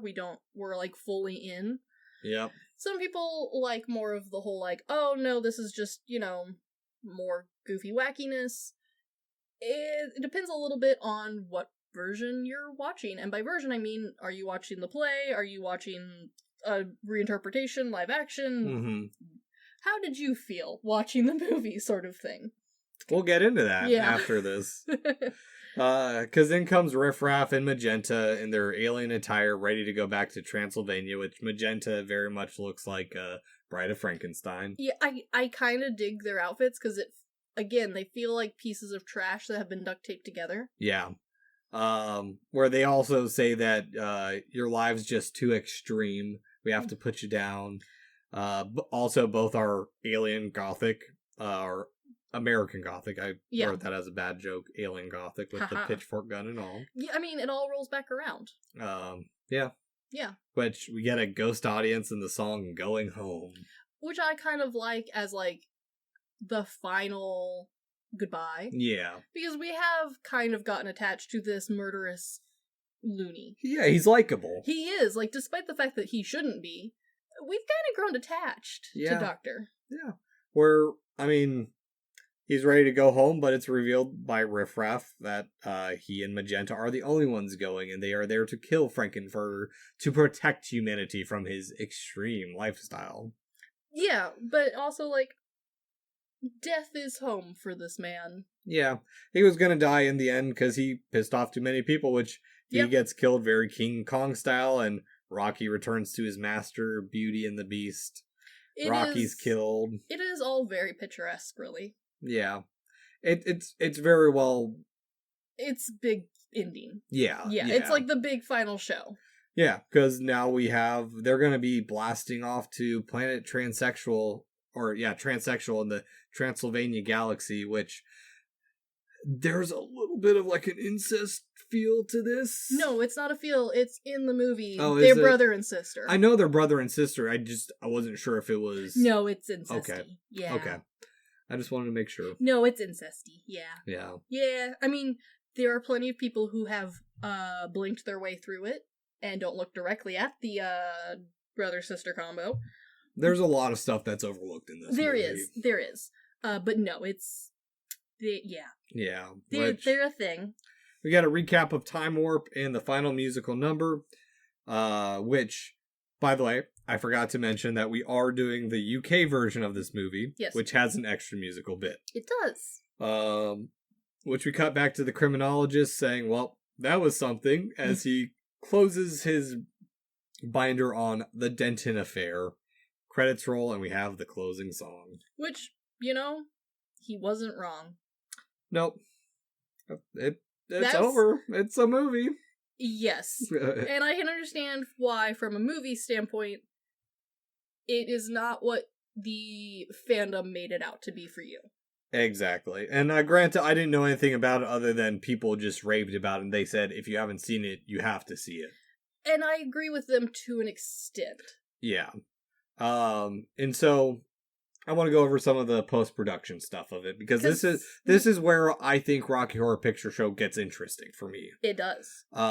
So it was almost never released due to leadership changes at Fox, but the film was already too far along for them to like really pull it back. Can't say no now, bitches. Yep. The role of promotion was given to Tim Deegan, who could tell that while the executives didn't like it, the audience did. And he was not wrong. And also, Tim Deegan didn't like the film either. But you know what? I will give a man credit for knowing what fans are going to like versus what critics are going to like. Exactly. And I think it was also mentioned in the book that he was given it because he was kind of like the lower end, and it just was kind of one of those jobs that if he failed, he failed. And like, no, okay. And while nowadays it's hard to imagine a world without Rocky Horror Picture Show, I can understand why the uppers would be like, if this movie fails, no one's gonna be upset. Yeah.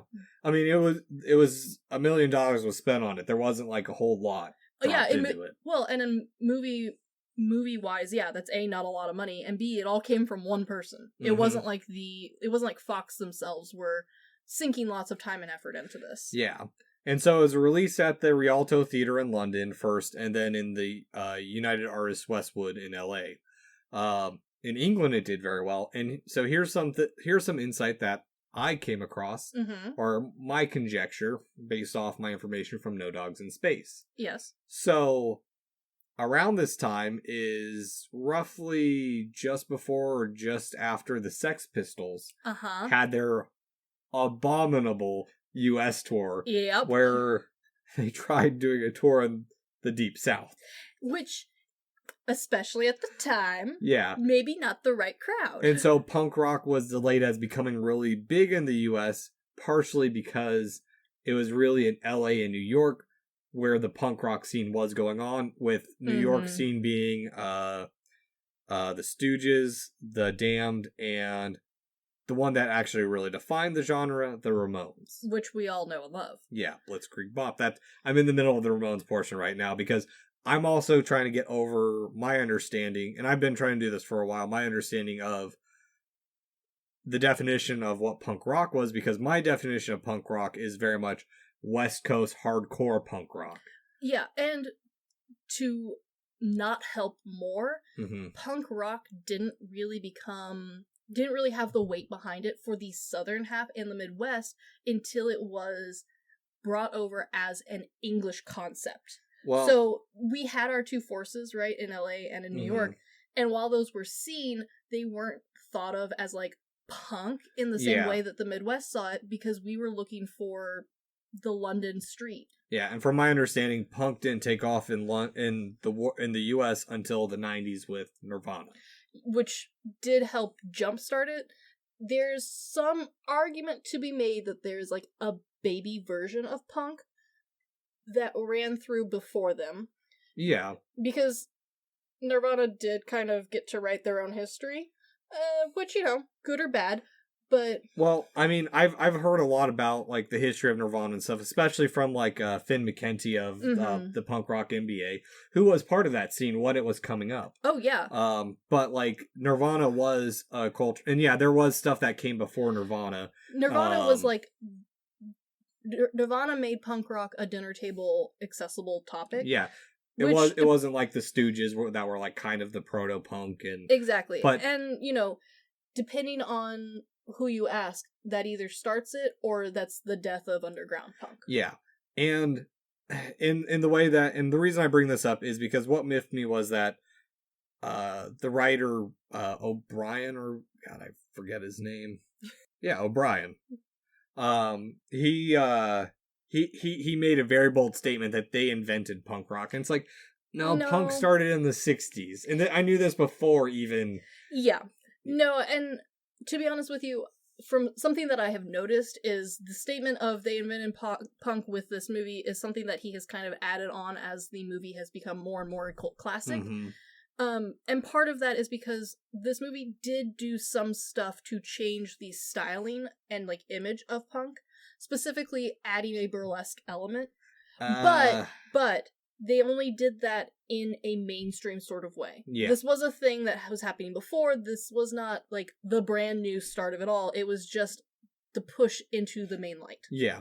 And, very much like punk rock in the U.S., Rocky Horror Picture Show bombed everywhere else besides L.A. That makes sense. And this is where they started noticing where it was doing well, is that often it was the same people returning every night. And this is where the culture around it started, because people started singing along with it. Yep. It started branching off into smaller theaters, where it was a small hardcore fan base going every night. Yes. And that was the birth of the true Rocky Horror Picture Show, at least here in America. Not just yet. This was in LA still. Yes. Where it really started taking off was at the time in New York City, at the Walter Reed Theater, Deegan reached out to Walter Reed, the Walter Reed Theater organizer, Bill Quigley, who was running the midnight showing. They joined efforts to just see if they could replicate what was happening in LA through word of mouth and holding showings the same way. And so their approach at this time was completely different than everything else. It was a very organic approach, kind of like how we started podcasting and how a lot of these other podcasts started. It was a DIY kind of thing of just letting stuff spread by word of mouth. Yeah. And I like what Deegan says about the standards of hyping and advertising. It's all manufactured bullshit. Oh, yeah. The Rocky Horror Picture Show taught me that hype is not always the answer. You can sell anything with hype. Letting people discover something for themselves is far more rewarding. And honestly, this is the exact same mentality of how I find movies. Yes. Of like, I love this because I found a new movie store by where my parents live. Ooh. They have a great selection of stuff, and they also do game stuff too. So I actually found 2 places that sell CEDs, and I'm super excited. Nice. But it's that same kind of draw of like stumbling upon something that you never would have thought of, or just picking up something randomly and finding the garbage like next week's a spot micro view. And honestly, when fandoms and fans themselves stumble upon things, it's so much easier for them to fall in love with something that isn't a perfect product. Oh, yeah. Like, it doesn't really matter if the thing that you find at the bin section is actually good. Mm-hmm. It was $2 and you're going to enjoy the hell out of it. Yeah. And while LA might have been the start of this is where the New York scene really pushed it, because after it started being shown in New York, people began reaching out from like Ohio, everywhere else across the U.S., just saying, hey, my cousin went and saw this and raved about it. Mm-hmm. How do I get this in my area? I don't have this. And it was kind of like a scarcity thing at the beginning of like, you hear so much about it, and then you finally see it. But by that point, you have a couple people who maybe went and saw it in New York who carry the tradition back over. And there's also something to be said about the New York mindset, because while the LA group, it makes sense for them to have like latched on first and organically, there is a bigger appreciation for the outlandish stage productions in New York than anywhere else in our country. And it's kind of why if you're like looking for stage stuff, you end up in New York. And while this is a movie, it is loose. It is barely a movie. Yeah. It is a stage production on film. Yeah, very much so. With a much higher production value. Compared to others that are literally just that. And so the Rocky Horror Picture Show hit the midnight circuit in April 1st, 1976. And once it started gaining that traction, other venues began catching on and started doing that. And then that's where the large audience, it became the largest audience participation in film history. Oh, yes. And I don't know I don't know if it still holds up to that title. Oh, no, it definitely does. Yeah, because I don't know any other movie besides maybe like The Room. But even then, The Room still kind of has like that cult, even more of a cult following than anything. Yes, and like there has been other movies and fandoms that have tried to recreate the experience of going to see this movie. But honestly, like none of them have matched the same energy and engagement that this movie has managed to hold on to. Yeah. And another thing that I appreciate about what they did is at the time, all this stemmed from the marketing. Originally, merch wasn't all over the place. And at the time, the merch was made by fans. Yes, which honestly is still kind of the case. Yeah, well, I mean, we do see a lot of commercialized stuff. A lot of like the logos just on T-shirts and whatnot. You can find it, but honestly, like if you want something that's in the essence of this, you're gonna go on to find the fan page. Yeah, no, that's exactly what it was. And they also mentioned in the book that one company was wanting to manufacture a transvestite Frank, very much like a Ken and Barbie style doll, like Gay Bob dolls. That would be a little funny. Yeah, it would have been. Which I'm sure there's now. Oh no, I guarantee you that there's plus versions of every single character in this if you look hard enough. Oh yeah. And honestly, like I said at the start of this, behind the scenes content of the Black Box DVD commentary, is what really gave me more insight and an appreciation for the fans who appreciate this movie. Yes. Because after this, it started spreading all over the world. Oh, yeah. As much as it could. Yeah. And O'Brien tried to make multiple sequels that never really made it. And all of them had the worst names you can possibly think of. Yeah. The only thing that actually took off was Shock Treatment, which is a spin-off movie for Janet and Brad. But honestly, no, you skip it. I haven't seen it, but it also reunited Sherman and O'Brien, and they came back together and redid it. I think the actor who played Brad came back, but most of it's recast. Yeah. And I think it came out in the 90s, so like they were doing some really bad CGI and stuff. It might have been 80s. I think it was 80s, late 80s, yeah. But yeah, no, there was, at this point, all of their attempts at a sequel were less about continuing on story and more of like, hey, people like it now.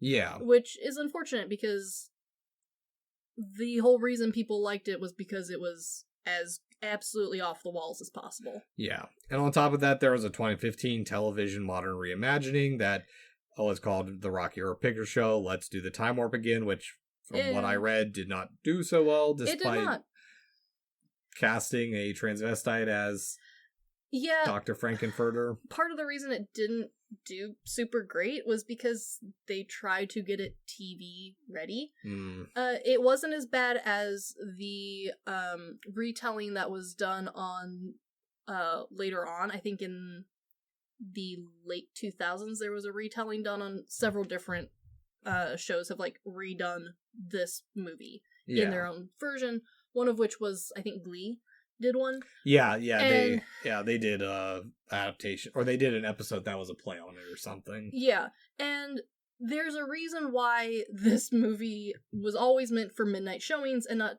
normal TV time. Yeah. Because when you scrub it, even if you don't scrub it a lot and try and embrace some of the like fans and culture that like surround this, you can't scrub it down because that's why people are embracing it. Yeah, and here's where I'll get into my appreciation for this. So, there was someone mentioned that, or one of the potential actors, they said you get to try on the trousers of a deviant lifestyle. It's a pervert's passport.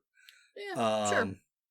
Which, so, part of that too is Rocky Horror Picture Show served as a grounding point or a central focus point for the outcasts of society for a while. Yeah. And in the commentary, they mentioned that they release characters from their male and female parameters, and quite frankly, I don't personally see. I see the inklings of it, but I don't fully see it. You have the one character who does that, really. Yeah, I think though that one character manages to pull so much weight without that being their like focus. Yeah. Like it's never a brushed under feature, which is a problem with most people when we're trying to find something that is that level, that style of androgyny. But like it's not a focal point, but it is not swept under the rug.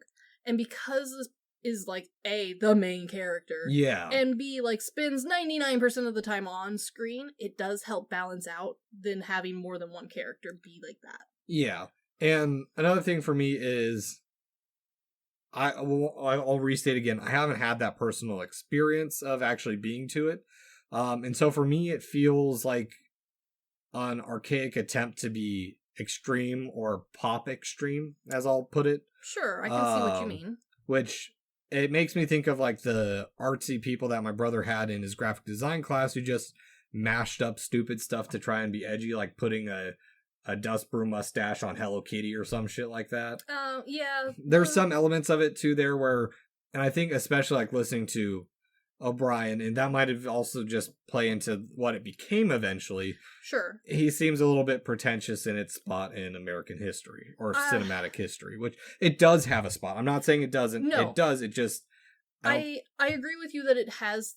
There are times where it has that feeling, but I think a strong portion of that is unfortunately O'Brien has reached a point where he's given himself a little bit more credit than I think he actually has when it comes to this, because Yes, what he made was a fun version of a B horror comedy with musical elements. Yeah, I'll give him that 100%. However, and we'll get to this in just a minute, more so. Yeah. The love behind Rocky Horror, the reason it is the longest releasing film in history, is not because of him. It is not because of the writing. It is because of Tim Curry. Yeah. But not 100%. It is because of the way fans have decided to interact with it. Mm-hmm. They have turned it into something that is not a movie anymore. Yeah, it's an experience. Exactly. And unfortunately, he has reached a point of pretentiousness, and we see this a lot in our field, where there is a hindsight blurred. Whereas instead of hindsight being 20/20, hindsight is 120. Yeah. And there is some projection there on what they think they did. Mm-hmm. Where, unfortunately, while he did make something cool, he did not make Rocky Horror Picture Show what it is. No, exactly. It was the fans who made it something more than just a movie. Yeah. And here's the other thing that I'll say about the appeal is the aspects it portrays about a quote-unquote alternative lifestyle, because what's an alternative lifestyle in 2022? Yeah, that's very true. It shows it in a positive and more accessible manner that's not alienating, because cross-dressing's been a big portion of cinema for a long time. Hell, the Birdcage came later. Some Like It Hot. Sure. But those were all, and there's a handful of other ones, but it was more of like an element to, more of a comical element to get someone out or get someone out of a tricky situation. Whereas this is just a part of this person. Sure. And what I mean by it's not alienating, because, fun fact, Solo, 100 Days of Sodom, was also released this year. And this also got me thinking of it, like, with talking with people. They're like, oh, it was so controversial. And in my mind, I'm looking at it from a more world history or world film, and just actually being engrossed in grindhouse movies myself. Sure. And the actual, like, perverse films like Solo, which, that's a tough one. But also, like, it wasn't really the first to be push the boundaries in a lot of ways. I mean, hell, we have Isla She-Wolf of the SS that came out that year. Texas Chainsaw Massacre came out the year before. And the movie that got me thinking about, because I'd watched it in between my original watching of this movie, and now I watched Straw Dogs. Oh, yeah. And that scene was heavily criticized for having the rape scene in it and the girl submitting to it. But then you go to Rocky Horror Picture Show a few years later, and because it's bright, colorful, it doesn't. Yes. And that's my main criticism is, like, and I did see some other people saying, like, hey, this is an issue. Just acknowledge that it's there, instead of like, oh, I can't watch this movie because this happens. It's the same. It's the opposite argument of, like, people saying, oh, that shouldn't be in movies, while it's a part of an element of a movie that's praised, that's just kind of like glossed over real quickly. Sure. And from someone coming from deep within the Rocky Horror fandom. Yeah. And that fandom encompasses a lot of other groups. Rocky Horror Picture is one of those ones where not being in the group does lead to making it difficult to really get into the movie. And I can see why those statements are things that some people latch onto, especially like your comparison. It makes a lot of sense. One of the things, though, that gets kind of misunderstood is the direct translation for who is being brought together by this. There is a huge portion of the fandom who do feel liberation with the cross-dressing, with the queer representation, but this movie has managed to become something of an icon for the bi community. Yeah, exactly. Which isn't necessarily directly represented at all in the movie. And no, it's just like the first positive presentation of their people. And a lot of that community is more willing to acknowledge the poor parts of this movie, because whether or not that is something that the general watcher is willing to acknowledge, it is a part of actual life for a lot of these people. Yeah. Where, like, this is a part that a lot of them deal with. The rate is a lot higher for these people. The report rate is a lot lower for this group. And so they feel very much like this is a better representation of, like, their experience. whether or not that's good or bad. Yeah. It's something for them to feel seen and heard, and also be able to have fun with at the same time. Mm-hmm. And because it is like a group that not necessarily is front and center from the movie's point of view, unless you are like going and spending time with this group and like getting in with it and like talking to all the people who go, it makes it really hard to know exactly like what all that group encompasses. Because it's very easy to point and say, well, like, oh, well, I can see why the drag community would be into this. I can see why the transition community would be into this. But it's not as straightforward as that. Yeah. Which is an interesting, like, bit to run back around through. Because that makes it challenging for a general, like, watcher to understand why people are behind it. Yeah. It's not even, like, a hidden message. It's just a message that, like, a fan group has decided to put on this movie. Yeah. And, yeah, I mean, for me, it's not being part of that community, but having friends within it. Yeah. And knowing people within it. I mean, I completely understand the draw of this movie. I mean, I don't like it, but I understand the charm of it. And in a way, I can compare Rocky Horror Picture Show to some is like how Tokyo Gore Police was to me. Of like, This was my introduction to this genre or this element, and take the good with the bad. I mean, we brought it up right up at the front with Tokyo Gore Police. There was blackface and weirdly yellow face for a Japanese movie. It's in there, and like there's no getting around it. No. Yeah, and that's kind of the weird part about Rocky Horror Picture Show is like it is less of a like it is called a cult classic. But I would not call it a cult classic because it's not really a movie. Like we've already talked about, it's an experience. Yeah. And that's why from a movie standpoint, this is a terrible movie. This is a terrible rendition of a musical as a movie. Yeah. However, for its own, like, it is not a, like, movie musical. It is not a music movie. It is its own weird Frankenstein creature that it has become. Like, the way to see this movie is to watch it 5 days in a row, live, with different drag artists or performers, or with live commentary, all up on stage while the movie plays behind them. Sometimes you get a gift bag to throw at the screen. Sometimes you get given the like lyrics to the song. Like, the amount of ways to watch this movie is why this movie is what it is. Yeah, it's flexible in its approach to accessibility for an audience. And it also presents itself as pure entertainment. Yeah. And like, it does so in a way that no other movie has managed to do. Which is kind of odd, because if you think about it, like, this feels like something that movie companies would want to capitalize on. This is a movie that plays in theaters every single year on Halloween for a whole week, at least. Sometimes a whole month.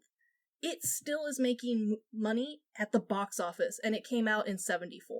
Yeah. Like, that's ridiculous. Yeah. Nothing does that. And it's not like Alamo Drafthouse, where that's their specialty. It's just pretty much any place can do this, and you're going to get people to go. And honestly, the only places I've ever had issues finding a spot to watch this in Halloween is if I go into a small town in the South. And even then, if I find a college town, I'm gonna find it. Yeah. Like, it's a oddly readily available movie, especially around Halloween. Yeah. Which, you know, that fits the vibe. Spooky bitches be spooky. But the lack of attempts to create movies that match this style of fan engagement just really speaks to the inability to actually make this. This is something that just has to show up. And I think nowadays we've seen the reimagining of this in things like YouTube and YouTube channels, where you get bigger names who put on like the Make Your Own Adventures, where they have lots of videos for you to click your way through, or live events, or live cons for you to go to. But even that doesn't quite hold the same energy as Rocky Horror. Yeah, no, and I get that. I mean, it's when I attended SugiCon, and it was just the coming together of three dipshits. Yeah, and honestly, I wasn't expecting to end up shirtless partway through it. And but that's it though. That's what's missing about trying to watch this at home.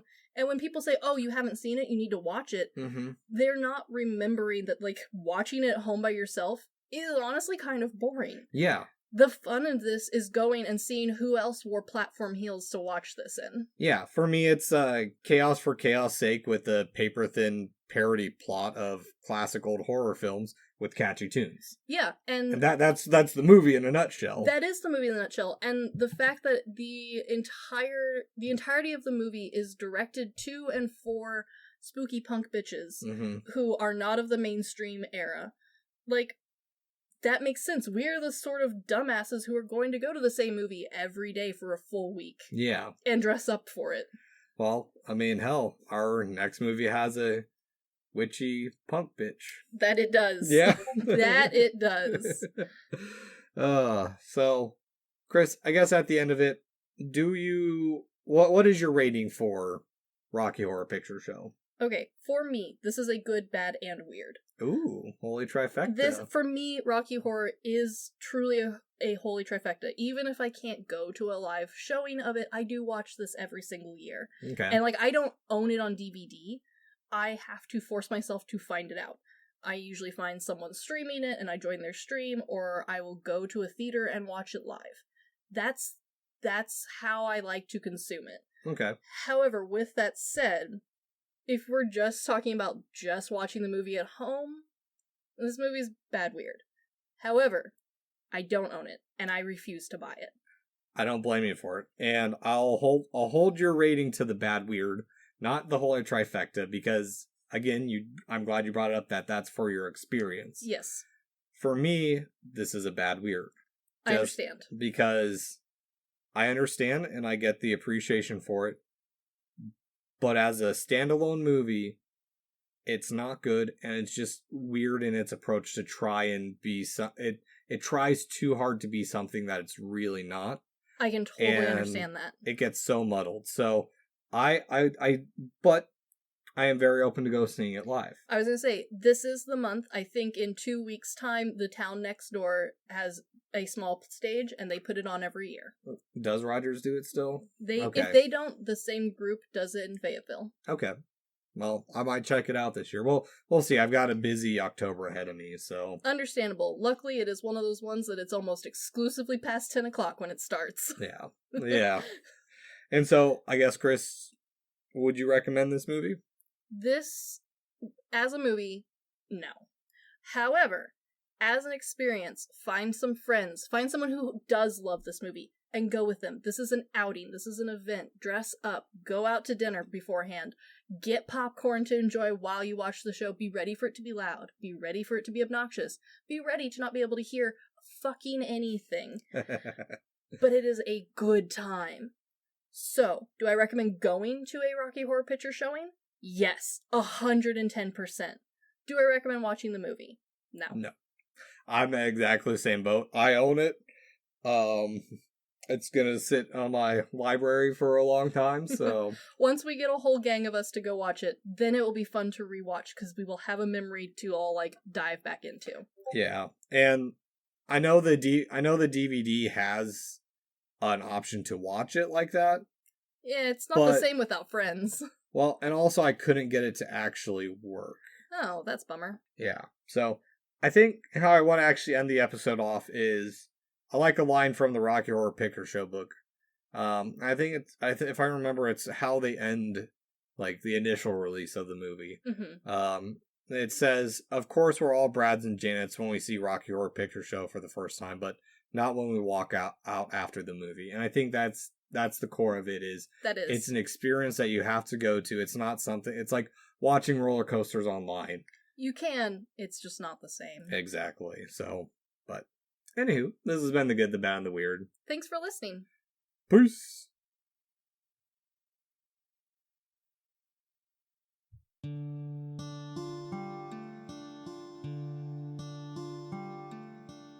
Thank you for stopping by this here town of The Good, the Bad, and the Weird. We appreciate your listenership, and if you want more of our takes in your life, feel free to check us out on social media at The Good, the Bad, and the Weird Podcast, or TGTBTW for short. As well, if we missed a fact, your favorite part of a movie, or just have a suggestion and want to reach out and say howdy, feel free to email us at tgtbtwpodcast@gmail.com. And feel free to join our Discord at The Good, The Bad, and The Weird Podcast, where we talk about movies, just share random banter here and there. And always check out our podcasters, streamers, or any other content creator we shout out in our episodes. We really appreciate it. And as always, thank you for listening. Peace.